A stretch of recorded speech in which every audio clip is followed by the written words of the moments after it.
Ring ওইং নমশ্চণ্ডিকা ওই রক্ষ রক্ষং পট স্বাহা।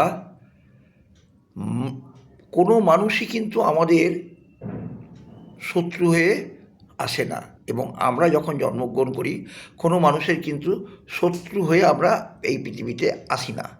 আমাদের ব্যবহার এবং কথার বিচারই করে দেয় যে কে কে আমাদের শত্রু, কে আমাদের মিত্রতা অবলম্বন করবে।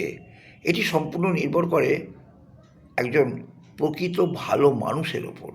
অতএব মানুষ ভালো না হলে শত্রু মিত্রতা পাওয়া যায় না।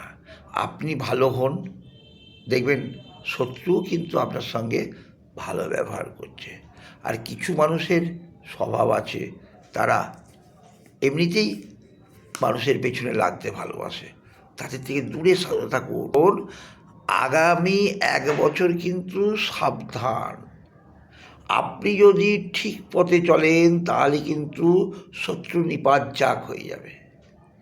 মিলিয়ে নেবেন আমার কথাটা? আপনি নিজে ঠিক থাকুন আর মুখের ভারসাম্যতাটাকে কন্ট্রোল করার চেষ্টা করুন, বাস তাহলেই ঠিক আছে।